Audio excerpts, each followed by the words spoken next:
in Disagreements.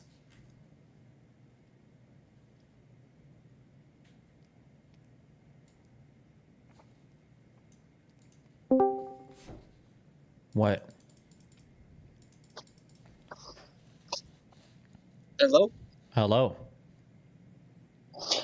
So I want to say that with the AI thing specifically. Hello. Hello? You probably have the stream open in the background.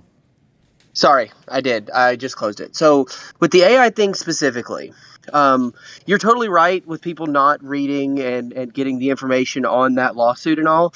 But I think one thing that you are missing is like just the general ick when it comes to having AI algorithms determine like even having any hand in the process, because AI has been one specific example would be showing that AI is remarkably terrible at actually like identifying anything, like the way that it when they train AI to recognize cancer or like skin lesions and stuff like that, because of the way they train these models, the AI eventually learned that any picture that has a ruler in it must be cancer, right? Okay, Even wait. on Just as a quick sanity check, you know that prior to AI or whatever, they're probably using like other algorithms or things. They're not running through every single claim manually. They're probably not all being human checked. There's probably like a lot of scripting that automatically does something.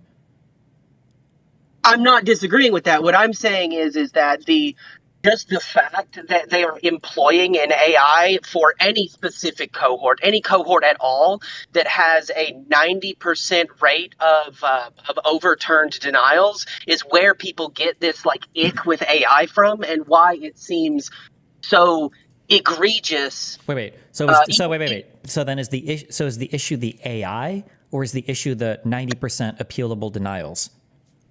The issue is the AI, Okay, so right? then don't bring up the That's 90% appealable denials. So what? So are algorithms okay and just AI is bad, or I can't really say that for sure. I'm not coming in as an expert saying like I know exactly where my particular ick comes from. I'm just saying that the most of the people making this argument against AI are like you say all the time when people make an argument against that something is bad, that they can't really like articulate why they think it's bad. This is a perfect example of that, right?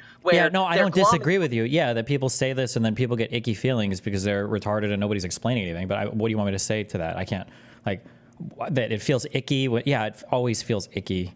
But what am I? Well, I mean, here's that doesn't make it a good but here's why argument.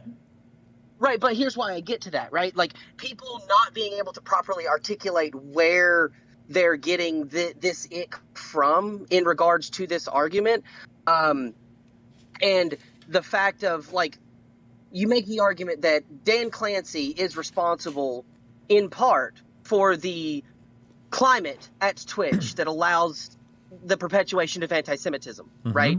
But somehow Brian Thompson isn't responsible for the climate at United Healthcare Group that is responsible for this type of distrust from his company and the institution as a whole. Yeah, Like so there's two that's another huge thing that I don't. differences here. There's two huge differences. So one on the punishment side, no one is talking about murdering Dan Clancy, number one. So that's already a completely broken analogy because if Brian Thompson got fired for this, one, we wouldn't even be talking about it. Two, I don't know if I would even have an issue with it if there was something wrong. Okay, so on one thing we've got a huge difference there is that nobody's talking about murdering Dan Clancy. Number two, we haven't even demonstrated that the company is doing something wrong yet. All you've told me is there's an ick. I don't even know if they're doing something that's incorrect. Wait, hold on. So are we saying that because somebody murdered Brian Thompson, then that means everybody felt this way beforehand, and there aren't people who think that Dan Clancy should be murdered for perpetuating anti-Semitism? Because I would argue that there are lots of people who would argue that Dan Clancy deserves to be murdered for perpetuating anti-Semitism. But the only difference here is that Brian Thompson I was don't. murdered. I'm not defending those people though, and I don't know who is defending those people. It's a totally nobody is, or if there are people, they probably people would say they're unhinged or insane. Okay, but the what I'm getting at is that I don't I don't know if I quite agree with the argument that you're making that Brian Thompson is somehow just some innocent bystander in the climate that breeds the type of mistrust that we get with insurance companies. And again, I'm Well, not wait, saying then that what? anything. Then what did that? Sure, but then what was the thing that he did that was like illegal or ethically wrong? Well, What okay, the company is doing? You would have to imagine that once, okay, if the fact that this lawsuit, whether it's meritorious or not, this lawsuit being brought against United Healthcare for using an AI that has a 90% appeal rate on its denied claims, that had to have been known internally beforehand. And if they were still using that AI when this lawsuit was first brought, then they knew about it before the lawsuit was ever brought, which means Brian Thompson knew that this was being used. And by not doing something about that, either prior to this lawsuit or doing something about that prior to it becoming public knowledge, then him being the CEO of the company necessarily means that he Yeah, is but at we don't bare even minimum. know. We don't even know. One, we don't know what the baseline is for appeal overturns. Number one, and number two, we don't even know if that 90% number is real. This is just alleged in a class action lawsuit. Okay, but that's fine. Okay, again, I understand and agree with you that the numbers are what matter here. My point is that you can't just say that the people that have an issue with the way that healthcare systems are run or the healthcare companies are run and have a problem and believe that CEOs are being nefarious if you don't and then want to make the argument that people are mad about things that they don't know how to articulate while disconnecting those two facts. Right, the fact that Brian Thompson knew that this, if we believe at least the substance of the claim, not necessarily the specific number, but if we believe the substance of the claim that they were allowing the use of an AI for initial claim denials, then Brian Thompson knew about that, and his inaction to change that is a tacit approval of that behavior, and that's why people are mad. That's why fine, people but people, we don't even know where. Again, we don't know where that number comes from. We're not talking about like if this is true, then this could happen, and then maybe he could be fired. We're talking about like justifying a guy being murdered. We've no. Well, by that same token, you're calling people retarded for information that they haven't had a chance to prove in court yet. If you're acting like it's a good justification to murder somebody, yes, I will call you retarded. I'm not acting like it's a good justification to murder somebody. I'm not saying that any of the justifications that have been made to murder him have been good. All I am arguing for is what appears to be, and I know you're too fucking smart for this, but what appears to be an intentionally dense refutation of one of your own arguments as to why people can't make cogent arguments as to why they're mad about things. You're mixing up so many different things I've said. I can understand why somebody would be upset about a thing while also saying that the reason they're mad is retarded. That's my biggest criticism. I understand why people were mad after the housing collapse in 2007, 2008. I understand why people were mad about black people getting killed by cops. But my biggest criticisms of like Occupy Wall Street and defund the police is that it was just a bunch of misdirected anger. Nothing came from either of those two movements. And that's what's going to happen with this healthcare thing. Nothing will change in the United States about healthcare as a result of this. And instead of having productive conversations about ways that you might be able to cut the costs of healthcare administration or cut bloat or whatever the fuck else you want to say, it's just going to be a bunch of people soy jerking about killing fucking CEOs, and people are going to feel happy about it for a little bit, and they're going to move on to the next thing in a month, and that's it, and nothing changed. So it's irritating to see all the misdirected anger that's being led by people that should know better. I absolutely agree with you, but no, you don't agree with me. You're making justifications and excuses for all of the people having these feelings. At the very least, content creators shouldn't be leading this. They should be doing more homework. We get paid millions of dollars. Why would we not do like a modicum of homework around this? Like, do you equate those that still have distrust with healthcare as a whole to the same unhinged losers that think that we should murder all CEOs? Are you equating those two cohorts? No, I don't think I'm equating them. My criticism right now is over content creators. We're watching Hassan Piker, who are making dubious claims or uninformed or unsubstantiated claims about a particular guy in a healthcare scenario that one isn't even accurate. And then as a result of that, two, steals oxygen from good criticisms of healthcare. And then three means that it's just a bunch of misdirected anger that these guys make money on. And then we just go on and we do nothing about it. It's not good. It's all bad shit. Okay. Do you think that the criticism of the tacit approval of using AI for approval claims, do you think that's a valid criticism to make? No, you need data to back that up. Okay, What if the AI approval was 80% more accurate than human approval and denial? Would you think it's good then, or would you still think it's bad? I would have to see those numbers, right? I'm asking you. Let's say that it was the case that the AI was more accurate than humans going over things. Would you say the AI is good or the AI is bad? If it was more accurate, then it would be good. But Okay, I have wait. I have every reason to believe that AI are not better at that, because the evidence that I have seen about an AI's ability to assess data or to parse data is infinitely worse than a human trained in that same field. Infinitely worse? In what way? You have no data at all. What evidence do you even have about this? Okay, how about the example that I gave you about AI being recognizing medical photos with rulers in so them? One, I don't even know if that's true. I could go look it up. My guess is you're probably misciting that. But two, these AI aren't being tasked with making medical diagnoses. They're just being tasked with whether or not you approve or deny a claim. Do you think that a medical diagnosis is important to whether or not that claim is valid or not? Yes, but I don't think that part of doing the claim denial or appeal has to do with the adjusters or the insurance company going back and re-examining your x-rays and trying to figure out if they're going to diagnose you or not. Then how does the insurance company decide what is deniable and what's not otherwise? There's probably a claim that's filed. They check your insurance to see what's covered. They probably check whatever standards of care they support or approve. They probably check for other contraindications or whatever like that, and then they approve or deny based on that. Do you think? Wait. Do you think that the approval or denial is based on them like re-diagnosing a patient? No, I think that they're hold on, I'm wording this really badly. I think that they don't factor in the diagnosis that the doctor gives a lot of the time. Hold on. Okay. How could you possibly approve or deny a claim if you're not factoring in the diagnosis from the healthcare provider? So if the healthcare provider comes back and says, and this is a claim being made. I wish I could find the article to link you to. Maybe one of the chatters can find it, but the repeated denials of there's one specific anti-seizure medication that is denied as initial use, even though it is proven to be effective against a specific type of I think it's either like some type of cancer that causes seizures or something like that. But when dealing with claims around this specific illness, most insurance policies state that a less effective medication must be used and tried before approval of the more expensive, more effective medication can be used. Okay, that sounds like a normal, ordinary thing. What do you mean?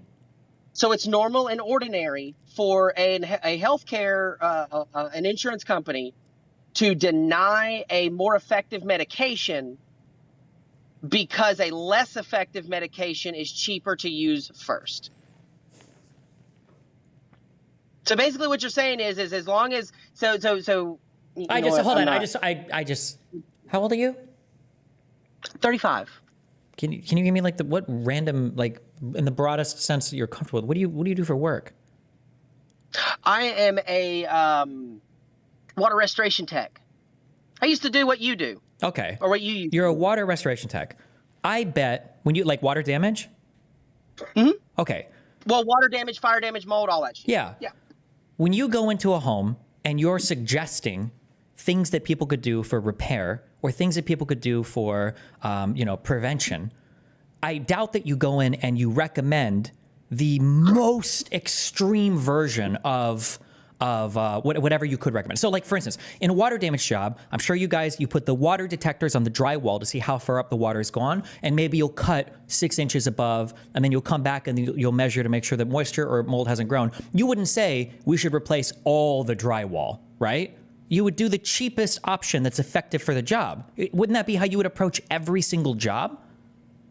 Yeah, well, I mean, but again, this isn't, one, you are right here. But the alternative here is that if we don't cut up far enough, then there's just a little bit of extra moldy drywall that we have to go back later and cut out. Yeah. In this specific scenario with these anti-seizure medications, the result is potentially thousands of children having to endure endure continuing seizures on a less effective medication so that they can prove to the insurance company that the more effective medication should have been used to begin with.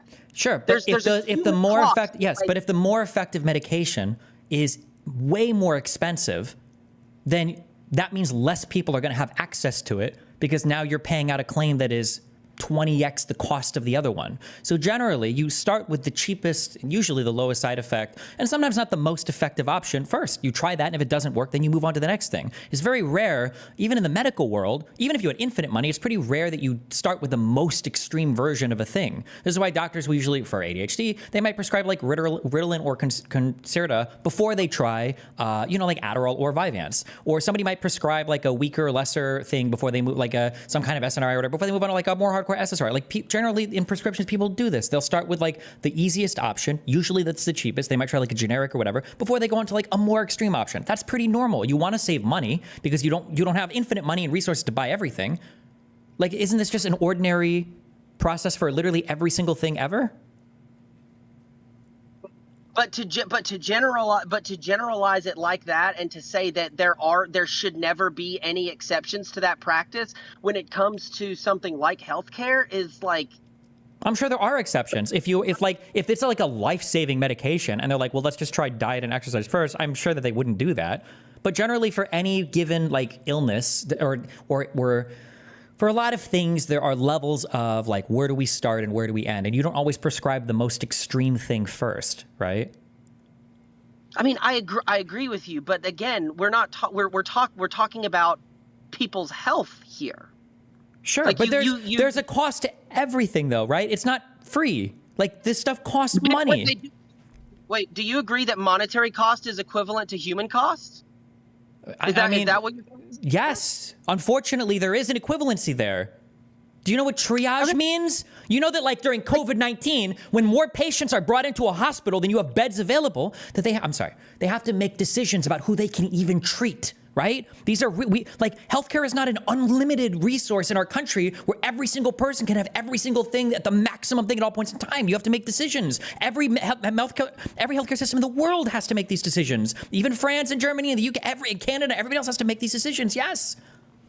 But we're not talking about pushing people out of the ER who have colds for people who are losing limbs. We're talking about insurance companies subjecting people to unnecessary suffering to make them try a cheaper option first. And you're 100% right. The whole healthcare system only works when the healthy basically subsidize the cost of those that are actually consuming the healthcare, right? I agree with you there. That works, right? But if you gave the most expensive thing to everybody, then how much would that affect all of our premiums, right? What if like half the people were really just fine on the cheaper medication? Wouldn't it make sense to? Whoa. Are you? So the one example that I brought up was a pretty niche example, a pretty specific example, right? And the amount of extra cost for that insurance company to pay out those claims, do you like that would be negligible to the amount of actual revenue or money or cash flow through this entire entity across the entire sector, right? Maybe for that one drug, maybe. But if that was the rule that we're always going to start a patient off on the most expensive drug first, then no, it would probably be substantially more expensive. But we're not talking. Okay, I don't think. Like here's a question. Let's say that you had a drug, an expensive version, 20% of people needed, but the cheaper version, 80% of people were fine on. Would it make more sense to start 100% of people off on the cheaper drug, and then for the 20% of people, but it's not super effective, you move them up to the other one? Or would you start 100% of people off on the more expensive drug and then try to move them down to the cheaper one? Well, in that hypothetical, I would agree, but the counterfactual here would be, what if the cheaper drug was only 40% effective and it took it took 2 months to discover whether or not it was effective or not, but the more expensive drug that was like, let's say 20% extra cost was 90% effective, and you could discover and you figured out whether or not that drug was effective in a third of the time, right? I think that in that case, My guess would be that you'd probably just do the more expensive one first. But my guess is going to be the difference between two drugs like this is usually like an order of magnitude in cost. It'll be like, here's the tried and true version. This works for most people, but not everybody. This drug is like $8 a pill, but there's also a brand new one that's way more effective, but it's like $150 a pill. Usually the difference in cost is huge. It's not like 20, like this treatment would be $100 a month and this is 120 a month. Usually the difference is because like the newer stuff will be patented. It'll be using newer technologies. Like it's usually way more expensive.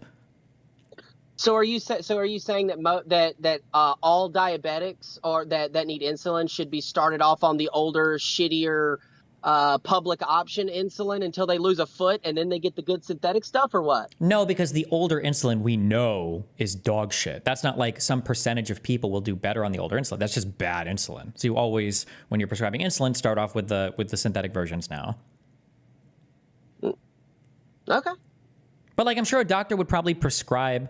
My guess is that like Adderall is probably cheaper than Vyvanse. So I think they start you off with Adderall. If you're on the amphetamine level, they're probably going to start you off with Adderall before prescribing Vyvanse. And they'd probably prescribe you a generic version of Vyvanse before they would give you like the prescription version, because you'd say it's just cheaper. And your insurance company might say, we're not going to cover this until you've tried this first, which I think is fair.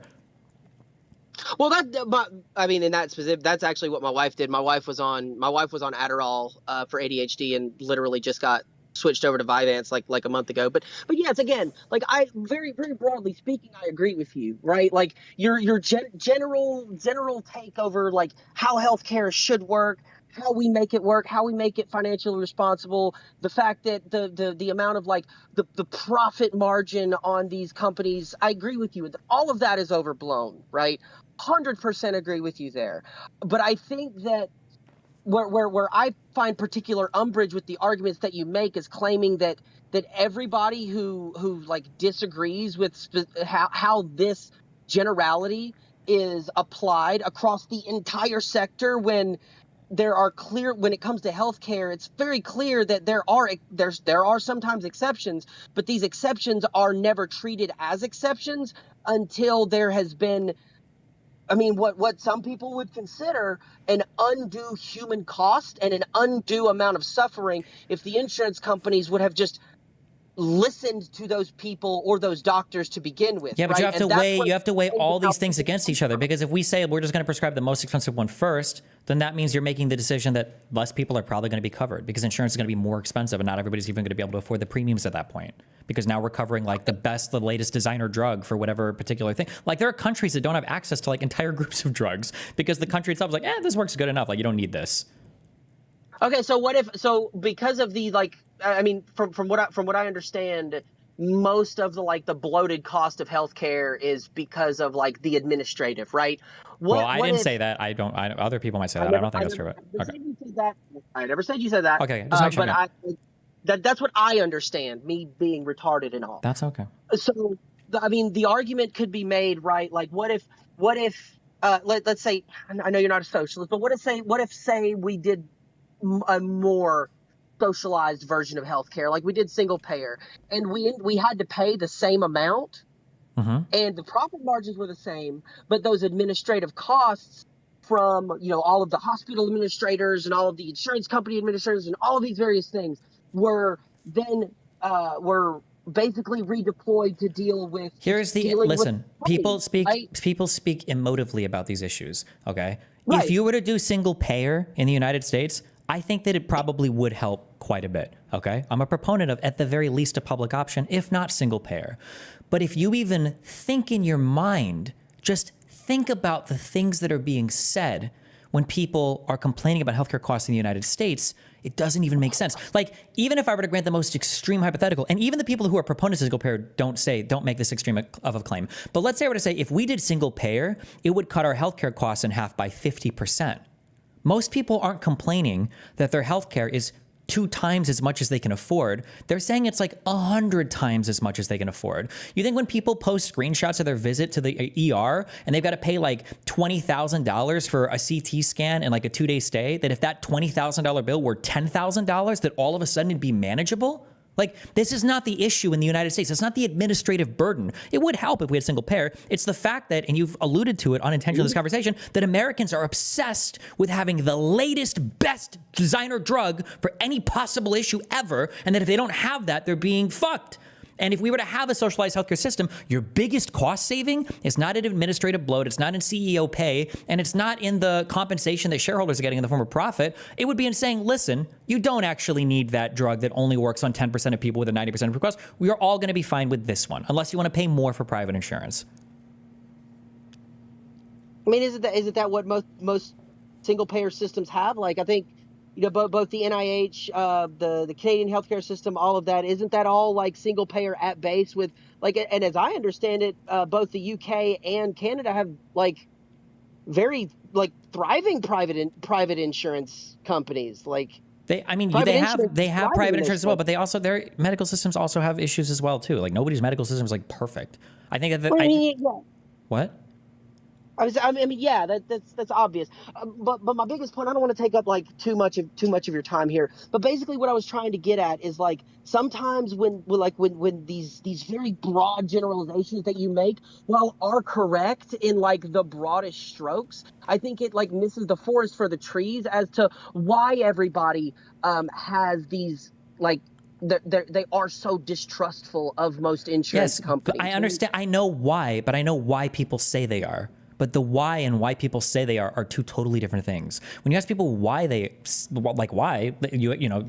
say they are, then yeah, they'll talk about administrative bloat and profit and blah, blah, blah, blah, blah. But what people don't realize is because Americans are spoiled. We are on a lot of different things. Americans think that a person should be able to graduate college and buy a house in a major city. If you go to Europe and you ask people that, do you think that after you, what do you think you need to do to buy a house in Paris or in Madrid or in Stockholm or in London? Like they'll tell you, you either need to be a trillionaire or you need to like move out into you're moving way out of the city. You're not buying a house in the city. But Americans have different expectations for our standards of living. Same thing when it comes to healthcare. An American will tell you that, yeah, if I go to get my wisdom tooth removed, I need to be put under for that. And a European will say, give me a shot and fucking yank my shit out. Like Americans just have different expectations when it comes to treatment. And they think that they can have the same, even when it comes to climate change. That's a scroll of truth meme, right? If you really want to combat climate change as an American, it's probably going to come with a reduced amount of consumption as well. But Americans don't want to hear that. They want to consume the same, but have it be cheaper and just as fast and the same quality